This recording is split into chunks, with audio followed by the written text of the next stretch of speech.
కేసీఆర్ గారు 10 ఏళ్ల పాటు ఈ యొక్క తెలంగాణను పరిపాలించారు. ఒక ముఖ్యమంత్రి పీఠాన్ని ఎక్కిన తర్వాత అనేకమైనటువంటి అవినీతి క్యాములు చేసినటువంటి విధానం ఈ రోజు ఒక్కొక్కటిగా బయటపడతా ఉన్నాయి. ఏవైతే కుటుంబంలో ఏదైతే దాచుకున్నారో ఆ దాచుకోవడంలో వీరికి ఎక్కడైతే పంపకాలలో తేడా కొట్టింది, ఆ పంపకాలలో తేడా కొట్టినటువంటి సందర్భంగా ఈరోజు ఒక్కొక్కరు బయటకు వచ్చి ఒకరి మీద ఒకరు నిందలు వేసుకునేటువంటి పరిస్థితికి ఈరోజు వచ్చింది.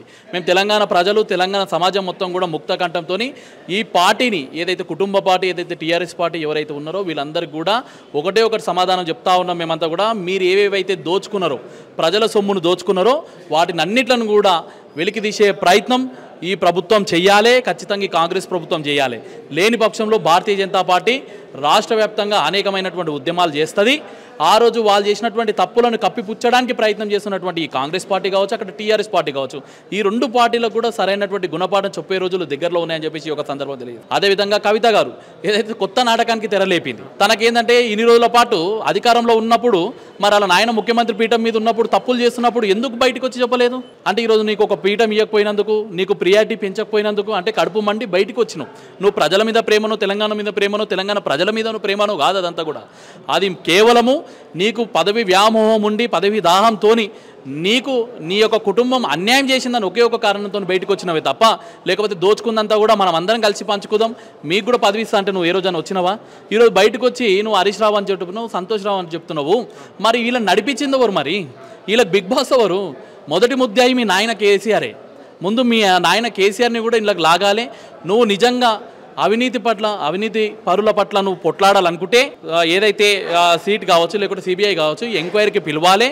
ఆ రోజు ముఖ్యమంత్రి పీఠం మీద ఉన్నటువంటి ఎవరైతే కేసీఆర్ ఎవరైతే ఉన్నారో ఆ కేసీఆర్ని కూడా విచారణ జరపాలని చెప్పి నువ్వు ప్రధానమైన డిమాండ్ ఉంటావు. మా నాయన మంచోడు కానీ కిందున్నోడు అవినీతి చేసినట్టు. ఇక్కడ కూడా కేసీఆర్ గురించి, కేటీఆర్ గురించి మాట్లాడలేదు, ప్రధానంగా హరీష్ రావు గురించి వ్యాఖ్యలు. అదే కదా ఈరోజు ఏంటంటే పంపకాలలో తేడాలు వచ్చినాయి కాబట్టి ఈరోజు బయటకు వచ్చింది. మీ నాయన ముఖ్యమంత్రి స్థానంలో ఉన్నారు, మీ నాయన పరిపాలనే కదా. అంటే మంచి జరిగిన అన్నేమో మీ నాయన అకౌంట్లు వేసుకుంటావు, అంటే స్కామ్ చేసినవి మాత్రము, నీకు కడుపు వంట వచ్చినవి మాత్రము పక్కల మీద దోషే ప్రయత్నం చేస్తే మాత్రం ఎవరు కూడా సహించరు.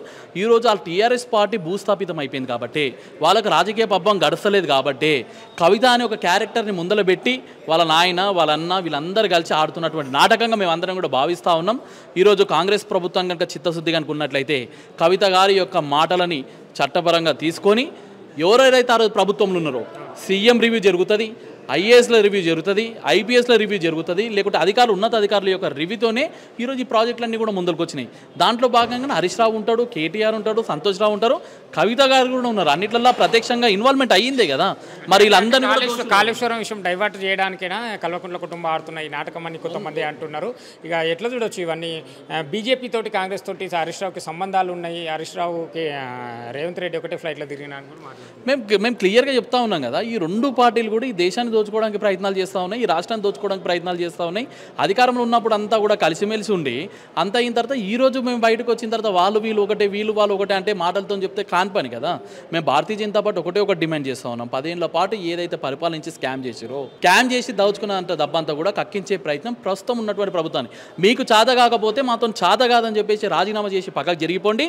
భారతీయ జనతా పార్టీ అధికారంలో రాగానే మొట్టమొదటిగా ఈ తెలంగాణ రాష్ట్రాన్ని ఎవడైతే దోచుకున్నాడో ఆ యొక్క టీఆర్ఎస్ పార్టీ కావచ్చు, లేకుంటే కేసీఆర్ కావచ్చు, కేటీఆర్ కావచ్చు, కవిత కావచ్చు, హరీష్ రావు కావచ్చు, సంతోష్ కావచ్చు, ఈ స్కామ్లు మిషన్ భగీరథ, లేకుంటే కాళేశ్వరం ఇలాంటి విషయాలలో ఎన్ని స్కామ్లు జరిగినాయో వాటిని అన్నిట్లను వెలికి తీసే ధైర్యం మా దగ్గర ఉంది అని చెప్తున్నాం. మేమంతా కూడా ఈరోజు చట్టబద్ధంగా ఏవైతే వాళ్ళ మీద చర్యలు తీసుకోవాలని అంటే రేవంత్ రెడ్డి అంటారు బీజేపీకి టీఆర్ఎస్ ఒకటి అంటాడు, టీఆర్ఎస్ ఒకటి అంటాడు, బీజేపీ కాంగ్రెస్ ఒకటి అంటారు. అరే సిగ్గుశరం ఉన్నదా మీకు ఇంతనైనా? బెంగళూరులో మీటింగ్ జరిగితే అఖిలపక్షం బీజేపీ గవర్నమెంట్కి వ్యతిరేకంగా మీటింగ్ జరిగితే స్టాలిన్ పిలిస్తే రెండు పార్టీలు పోతాయి. ఈరోజు బీజేపీ విధానాలకు రెండు పార్టీలు వ్యతిరేకంగా మారుతున్నాయి.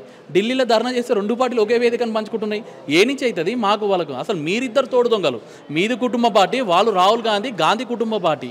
ఈ రెండు కుటుంబ పార్టీలు కలిసి తెలంగాణ రాష్ట్రాన్ని దోచుకోవడానికి ప్రయత్నం చేస్తున్నాయి. ఖచ్చితంగా కవిత నాటకాలు ఆడుతూ ఉన్నది. కవిత ఏదైతే చెప్పిందో అందులో 10% మాత్రమే నిజం ఉంది. ఎవరు సంతోష్ రావు అదేవిధంగా హరీష్ రావు మాత్రమే ఉన్నారని చెప్తున్నారు. కానీ 80% వాళ్ళ అన్న ఉన్నాడు, వాళ్ళ నాయన కూడా ఉన్నాడు. వీళ్ళని కూడా లోపలేస్తే అప్పుడు తెలంగాణ రాష్ట్రాన్ని ఎవడైతే దోచుకున్నారో వాళ్ళందరూ కూడా బయటకు వచ్చే అవకాశం. ఏ పార్టీలో చేరబోనని క్లారిటీ అయితే ఇచ్చింది. ఒకవేళ బీజేపీ కాంగ్రెస్లో చేరే అవకాశం ఉందా? సొంత పార్టీ ఏమైనా పెట్టే అవకాశం? ఏ పార్టీలో చేరబోను కాదు, వాళ్ళు చేరడానికి కాంగ్రెస్లో రెడీగా ఉన్నారు. ఇదే కుంపటి కదా కాంగ్రెస్ పార్టీ ఆంధ్రప్రదేశ్లో పెట్టింది. ఎవరైతే అక్కడ ఉన్నటువంటి వైఎస్ఆర్సీపీలో ఉన్నటువంటి పంచాయతీలు పెట్టి వాళ్ళ చెల్లెలు షర్మిలని ఏ విధంగా తీసుకొని మరో షర్మిలని ఈడ తయారు చేయబోతా ఉన్నారు. వాళ్ళు ఒకటి ఏ పార్టీ దగ్గర రానని ఆమె స్టేట్మెంట్ ఇవ్వడం కాదు, ఉన్న పార్టీ ఒకటి పార్టీ, ఆమె కాంగ్రెస్ పార్టీ మాత్రమే కాదు, బీజేపీలకు తీసుకునే పరిస్థితి లేదు. ఎందుకంటే స్కామ్ చేసి అవినీతి చేసి ఉన్నటువంటి వ్యక్తి, జైలుకు పోయినటువంటి వ్యక్తి, అలాంటి వ్యక్తులను మేమెందుకు తీసుకుంటాము? ఈరోజు అలాంటి వ్యక్తులు ప్రోత్సహిస్తుంది కాంగ్రెస్ పార్టీ. ఇండైరెక్ట్గా రేవంత్ రెడ్డి గారు బ్యాక్ బోన్గా ఉండి ఈమెని ఆడిస్తున్నటువంటి విధానం అదంతా కూడా. అందులో కేటీఆర్ కూడా ఒక భాగమే, కేసీఆర్ కూడా ఒక భాగమే. బిడ్డ నువ్వు అక్కడ మా యొక్క చిట్టాలన్నీ బయటకు పడతా ఉన్నాయి, మమ్మల్ని జైలుకు పంపించే రోజులు దగ్గర పడతా ఉన్నాయి, నువ్వు అందులో ఉన్నట్టయితే మేము కూడా సేవ్ అవుతాం, కొద్దిగా మాకు కూడా వెసులుబాటు దొరుకుతుంది అని చెప్పేసి ఒక ప్లాన్తోనే ఈ యొక్క చర్యలన్నీ జరుపుతున్నాను చెప్పి ఏం చెప్తారన్న ఈ రాజకీయాల నేపథ్యంలో అమిత్ షా గారు ఇప్పుడు తెలంగాణకు రావడం అంటే గణేష్ నిమజ్జన విషయంలో రావడం అనేది ఒక చర్చగా సాగబోతుంది. మరి 100% అమిత్ షా గారు వస్తున్నటువంటి సమయము సందర్భం వేరు. తను గణేష్ ఉత్సవ సమితికి సంబంధించినటువంటి కార్యక్రమాలకు వస్తూ ఉన్నారు. దానికి దీనికి ముడిపడి ఎక్కడ కూడా లేవు. చిట్ట మా పార్టీ యొక్క స్టాండ్ ఒకటి, ఎవరైతే తప్పు చేసిరో అది మా వాళ్ళైనా మీ వాళ్ళైనా ఇంకెవరైనా కానీ తప్పు చేసిన వాళ్ళకి శిక్ష పడాలని చెప్పేసి మేము ఖచ్చితంగా ఉంటా ఉన్నాం.